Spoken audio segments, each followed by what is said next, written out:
राधे राधे प्यारे बच्चों, स्वागत है आपके अपने यूट्यूब चैनल एस्को सुमित स्टडी सिर्फ आर्ट्स। आज अपन शुरुआत करने वाले बच्चों क्लास 11 इतिहास, जिसमें आपका चैप्टर रहने वाला है बच्चों एक, जिसका नाम है लेखन कला और शहरी जीवन। हाँ बच्चों, लेखन कला और शहरी जीवन।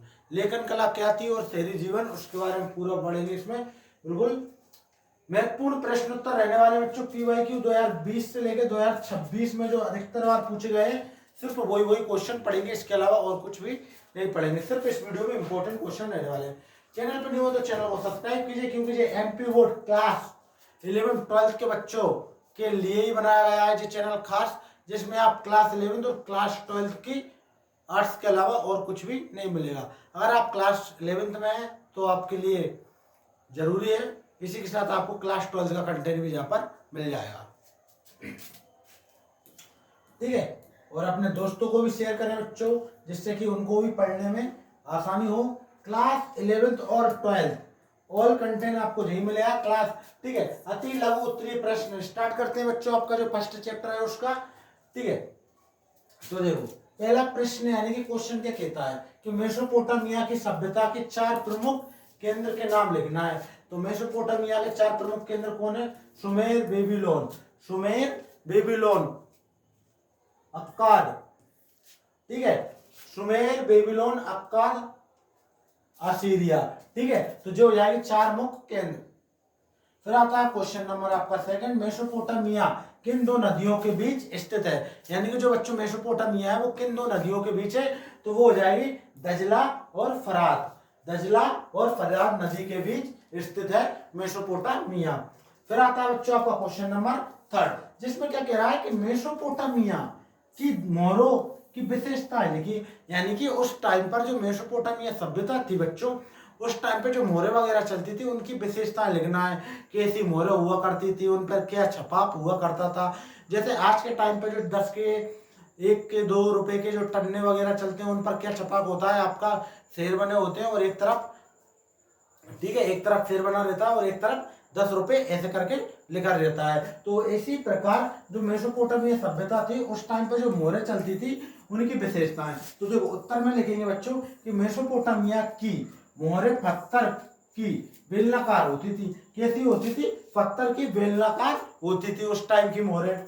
और क्या होता था? मोहरों के ऊपर मालिक का नाम होता था। यानी कि जिसने मोहर बनाई है उस मालिक का नाम होता था। यानी कि एक राज्य में अगर ऐसे मान लो मेसोपोटामिया में अनेक मालिक है, तो सभी मालिक अपने अपनी मोहरों पर अपना अपना नाम लिख दिया करते थे। ठीक है, इसी के साथ देखेंगे क्वेश्चन नंबर 4 और 5। देखो बच्चों, मैं आपको बता देता हूं, जो आपको चैनल पे 11th और 12th की आर्ट्स के ऑल चैप्टर्स और ऑल इंपोर्टेंट मटेरियल मिलेगा। MP board class 11th 12th सिर्फ आर्ट्स, सिर्फ इस पे आर्ट्स की तैयारी होती है। अगर आप क्लास 11th में हो तो इस चैनल को छोड़िए नहीं बिल्कुल भी, क्योंकि ये आपको क्लास 11th में साथ तो देगा, साथ ही आपको क्लास 12th में भी साथ देगा। ठीक है, तो देखो क्वेश्चन नंबर 4 क्या कहता है भैया? क्वेश्चन नंबर कहता है जिगुरात से आप क्या समझते हैं? जिगुरत से आप क्या समझते हैं? तो देखो बिल्कुल ध्यान से समझेंगे। मेसोपोटामिया के प्रत्येक नगर में देवताओं के लिए किसी पहाड़ी पर मंदिर, क्या लिखा है बच्चों? रुक जाओ, थोड़ा जूम आउट करते हैं। मंदिर का निर्माण, हाँ भैया, क्या मंदिर का निर्माण किया जाता था, जिसे जिगुरात कहा जाता था। आई बात समझ में? यानी कि मेसोपोटामिया के प्रत्येक नगर में देवताओं के लिए किसी पहाड़ी पर एक मंदिर का निर्माण किया जाता था, जिसे जिगुरात कहा जाता था। आपने देखा होगा कहीं ना कहीं आप कोई से भी शहर में रहते हो, वहां पर अधिकतर नहीं तो कम से कम 1 या 2 मंदिर तो ऐसे रहते होंगे जो पहाड़ पर रहते हैं। तो ठीक उसी प्रकार जिगुरात क्या है बच्चों कि प्रत्येक नगर के देवी देवताओं के लिए किसी पहाड़ पर एक मंदिर का निर्माण किया जाता था, जिसे जिगुरात कहा जाता था। तब आता है बच्चों क्वेश्चन नंबर 5। क्वेश्चन नंबर 5 में क्या कह रहा है? क्यूनिफॉर्म का अर्थ बताइए। क्यूनिफॉर्म क्या है, इसका अर्थ देखेंगे लोग। तो देखो बिल्कुल ध्यान से देखेंगे प्यारे बच्चों, चैनल पर नहीं हो तो चैनल को सब्सक्राइब कीजिए और बेल आइकन पर क्लिक कीजिए, क्योंकि इसी प्रकार के आपको इंपॉर्टेंट क्वेश्चन मिलते रहेंगे क्लास 11th के पीवाईक्यू यानी कि पिछली ईयर 2020 से लेके बच्चों 2026 तक अधिकतर बार पूछे जाने वाले क्वेश्चन आंसर है जे, इससे बाहर आपका कोई सा क्वेश्चन नहीं आया। तो देखो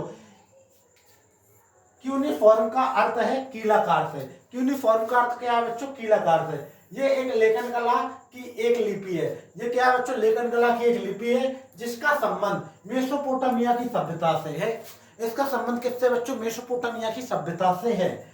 क्यूनिफॉर्म लातीनी शब्द क्यूनियस जिसका अर्थ खुटी तथा फॉर्मा जिसका अर्थ आकार से बना है। किससे बना है बच्चों? जो क्यूनिफॉर्म है वो किस किस से बना है बच्चों? आपके क्यूनिफॉर्म लातीनी शब्द क्यूनियस जिसका अर्थ क्या होता है? खुटी। खुटी अगर अधिकतर आप अगर गांव से बिलोंग करते हो तो आपको पता होगा खुटी क्या होती है। एक दीवार में ऐसे करके कील वगैरह कुछ ठोक दी जाती थी जिसको अपन क्या बोलते हैं बच्चों? खुटी बोलते हैं। क्या बोलते हैं? खुटी बोलते हैं, ठीक है। फॉर्मा जिसका अर्थ क्या होता है? आकार से बना है। आया बात समझ में? इसके साथ देखेंगे बच्चों क्वेश्चन नंबर 6 कि कीलाकार लिपि की कोई 3 विशेषता लिखना। यानी कि जो कीलाकार लिपि है बच्चों उसकी 3 विशेषताएं। तो लोगों ध्यान से देखेंगे भैया कीलाकार की विशेषता। तो देखो कीलाकार लिपि का संबंध मेसोपोटामिया की सभ्यता से है। यानी कि जो कीलाकार लिपि है बच्चों इसका संबंध किससे? मेसोपोटामिया की सभ्यता से है।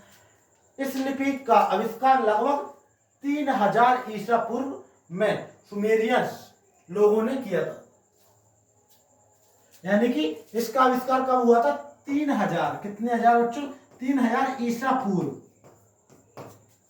3000 ईसा पूर्व में सुमेरियन लोगों ने किया था। इसका आविष्कार सुमेरियन लोगों ने किया था 3000 ईसा पूर्व पहले। तीसरा देखेंगे इस लिपि में लगभग 300 अक्षर हैं। इस लिपि में लगभग कितने अक्षर है बच्चों? 300 अक्षर हैं। तो इस प्रकार से आपका जो क्वेश्चन का आंसर हो जाएगा लिपि की कोई 3 विशेषताएं। कौन सी? कीलाकार लिपि। अब आता है नेक्स्ट क्वेश्चन। क्वेश्चन नंबर है बच्चों आपका 7। अगर आपको समझ में आ रहा है तो प्लीज चैनल को लाइक और एक कमेंट करके जरूर बताइए और चैनल पर नहीं हो तो चैनल को सब्सक्राइब कीजिए, क्योंकि अब आपके 1 महीने बाद आने वाले हैं त्रैमासिक परीक्षा।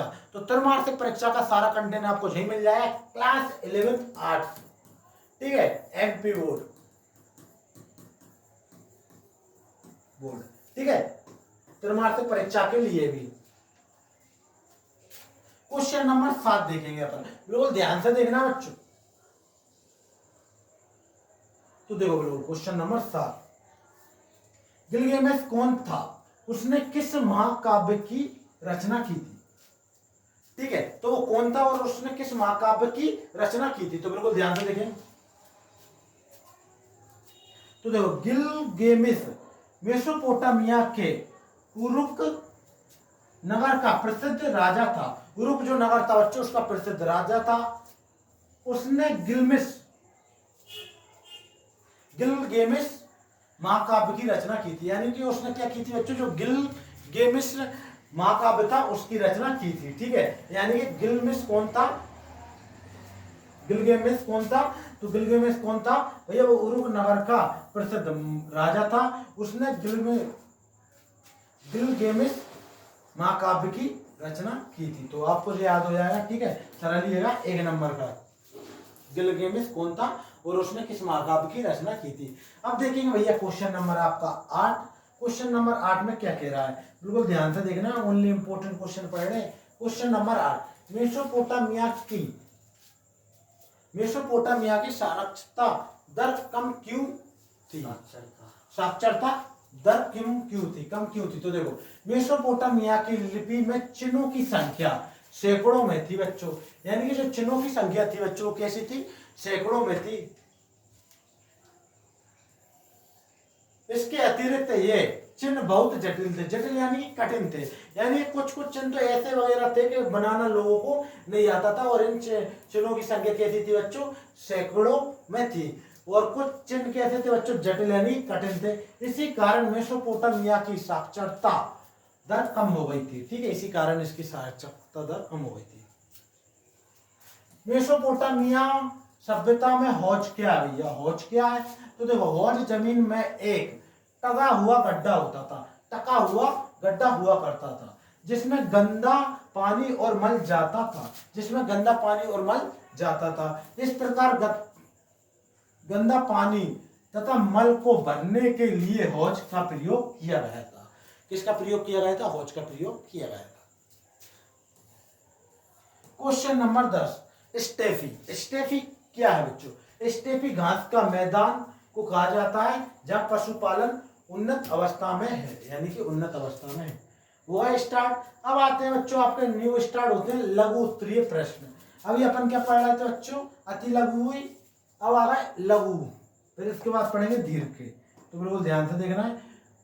लघु उत्तरीय प्रश्न। प्रश्न नंबर आपका पहला आता है कि कीलाकार लिपि किसे कहते हैं? कीलाकार लिपि किसे कहते हैं? तो देखो, मेसोपोटामिया की जो लिपि कीलाकार थी, यानी कि मेसोपोटामिया की बच्चों लिपि कीलाकार थी। कीलाकार लिपि मेसोपोटामिया की सभ्यता की महत्वपूर्ण उपलब्धि थी, यानी कि जो मेसोपोटामिया की जो महत्वपूर्ण उपलब्धि थी वो क्या थी? कीलाकार लिपि थी। यहाँ की लिपि चित्र प्रधान थी, यानी कि जहाँ की जो लिपि थी बच्चों उसमें क्या थी? चित्र की प्रधानता थी, चित्र वगैरह हुआ करते थे, जिसमें लगभग 300 संकेत थे। जिसमें कितने संकेत थे बच्चों? 300 संकेत थे। ये लोग धातु की कठोर कलमों से मिट्टी की पट्टियों पर लिखते थे, यानी कि जहां पे लोग क्या करते थे बच्चों? धातु की कठोर कलमों से मिट्टी की पट्टियों पर लिखते थे। बाद में इन पट्टियों को आग में पका लेते थे। बाद में क्या करते थे बच्चों? इनको आग में पका लेते थे। आग में भैया इनको क्यों पका लिया जाता था? इसलिए पका लिया जाता था क्योंकि मट्टी गीली रहेगी, मतलब मट्टी अगर कच्ची रहेगी बच्चों तो वो आसानी से टूट जाएगी, पानी में आसानी से गल जाएगी, इसलिए उन पट्टियों पर लिखकर उनको आग में पका लिया जाता था। जैसे गर्मियों के दिनों में जो मटके वगैरह आते हैं उनको बनाने के बाद आग में पका लिया जाता है, जिससे कि उसमें पानी भरने के बावजूद भी वो गलता नहीं है और कठोर हो जाता है। इसी प्रकार और खुदाई में इस प्रकार की पट्टियों की संख्या हजारों में मिली है। कैसी मिली है बच्चों? हजारों में इस प्रकार की पट्टियों की संख्या मिली है। अब आता है भैया आपका क्वेश्चन नंबर 2, जिसमें लिखा है भैया मारीनगर। मारीनगर की प्रसिद्धि के कारण लिखिए। तो देखो, मारीनगर व्यापार का मुख्य केंद्र था, यानी कि जो मारीनगर है बच्चों वो व्यापार का मुख्य केंद्र था। मारीनगर एक व्यापार की दृष्टि से प्रमुख केंद्र था, जहां दूर दूर से व्यापारी आते थे। यह व्यापार का एक मुख्य केंद्र की दृष्टि से मुख्य केंद्र था, जहां देश विदेश से लोग व्यापार करने आते थे। अब देखो ये इसका दूसरा पॉइंट मारीनगर के। मारीनगर का पहला पॉइंट तो देख लिया व्यापार की दृष्टि से। अब देखेंगे राजनीतिक और प्रशासनिक महत्व।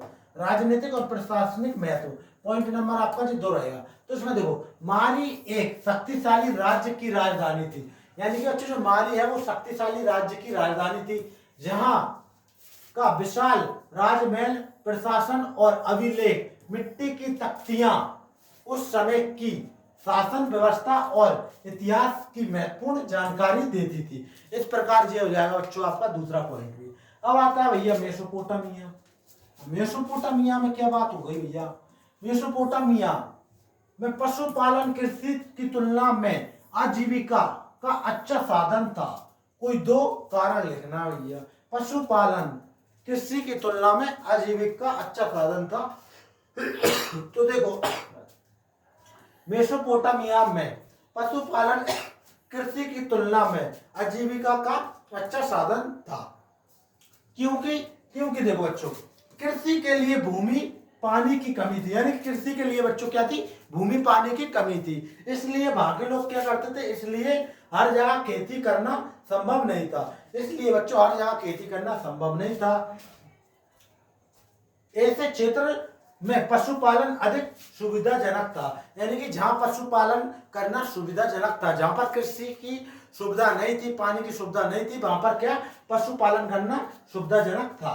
तो देखो क्वेश्चन नंबर 2, इसका दूसरा पॉइंट देखो, भेड़ और बकरी से ऊन, दूध, मांस और चमड़ा मिलता था, यानी कि भेड़ बकरी से ऊन मिलता था, दूध मिलता था, मांस और चमड़ा मिलता था, जिन्हें बेचकर लोग अच्छी आय प्राप्त करते थे। इन्हें बेचकर लोग क्या करते थे बच्चों? अच्छी आय प्राप्त करते थे।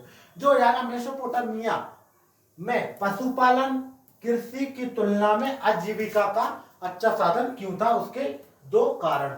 अब देखेंगे भैया मेसोपोटामिया की विश्व में देन, यानी कि मेसोपोटामिया ने विश्व को क्या क्या दिया है। बिल्कुल ध्यान से देखना, मोस्ट इंपोर्टेंट क्वेश्चन है बच्चों जी। बोर्ड एग्जाम एमपी बोर्ड में 2 से 3 बार आ चुका है बच्चों। कितनी? 2 से 3 बार। तो बिल्कुल देखो ध्यान से, मेसोपोटामिया की विश्व में देन। तो क्या क्या देन है भैया? मेसोपोटामिया की सभ्यता द्वारा विश्व में अनेक देन है। मेसोपोटामिया की सभ्यता द्वारा विश्व में अनेक देन है, जिनका आज भी किसी न किसी रूप में मानव उपयोग व महत्व है। यानी कि मेसोपोटामिया ने विश्व को ऐसी ऐसी देने दी थी बच्चों, जिनका उपयोग किसी न किसी रूप में मानव जीवन में उपयोग है।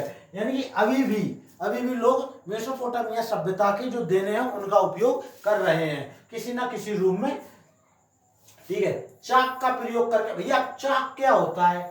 चाक क्या होता है? अगर आप कुम्हार वगैरह हो, मटके वगैरह बनाते हो, तो वो चाक होता है ना घुमाने का, उसको बोलते हैं चाक। उस पर मिट्टी को रख के ऐसे ऐसे घुमाकर ऐसे ऐसे मटके वगैरह, दिए वगैरह बनाए जाते हैं, उसको बोलते हैं चाक। यानी कि चाक का प्रयोग करके सर्वप्रथम इसी सभ्यता में किया गया था। यानी कि जो चाक का प्रयोग था बच्चों, इसी सभ्यता में किया गया था। इस प्रकार का होता था बच्चों, जिसके ऊपर मिट्टी वगैरह रखकर उसके मटके वगैरह, दिए वगैरह बनाए जाते हैं, उसको चाक कहते हैं।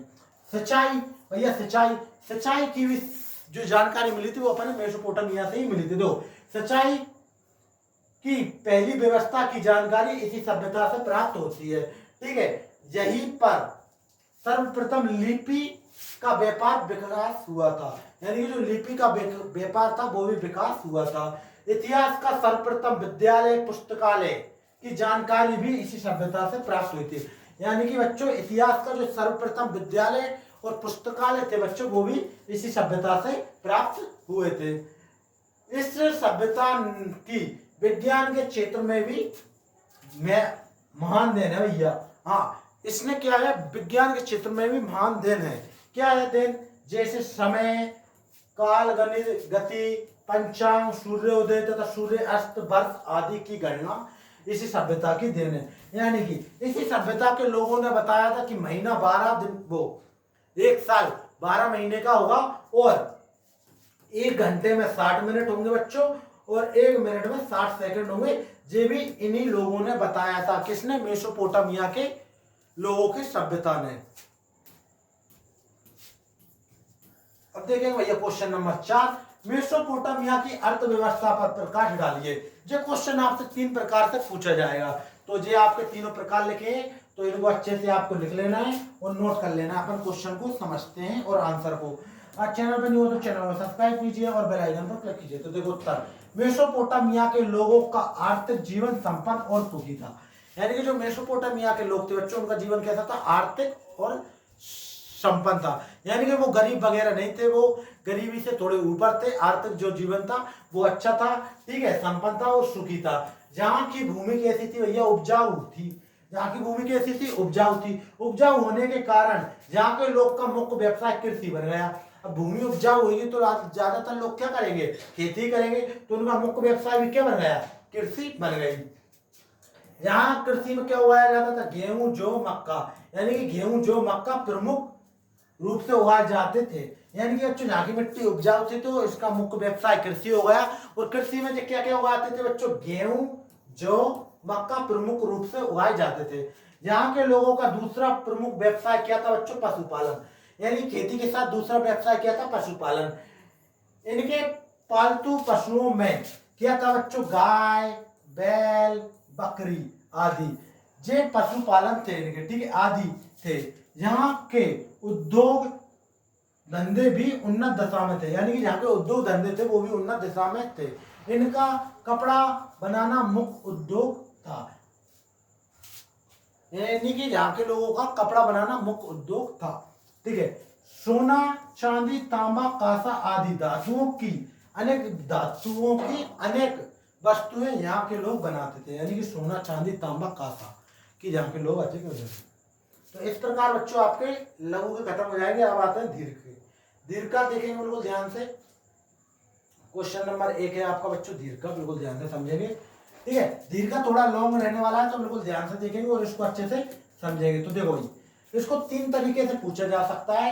यानी 2 तरीके से पूछा गया है मुख्य रूप से कि मेसोपोटामिया की सभ्यता तथा संस्कृति के मुख्य विशेषताएं लिखिए। दीर्घ का है तो इसमें कम से कम बच्चों 5 पॉइंट तो आपको लिखकर आना ही होगा। ठीक है, 5 पॉइंट कौन कौन से हैं देखो। तो देखो पहला है भैया, पहला क्या है? नगर का विकास। कैसा विकास? नगर का विकास। मेसोपोटामिया में उरुक, मारी और बेबीलोन जैसे बड़े नगर थे भैया। कैसे नगर थे? उरुक, मारी और बेबीलोन जैसे बड़े नगर थे। व्यापार, प्रशासन और धर्म के मुख्य केंद्र थे। जो क्या थे बच्चों? व्यापार और प्रशासन धर्म के मुख्य केंद्र थे। अब आता है पॉइंट नंबर 2, लेखन कला का विकास।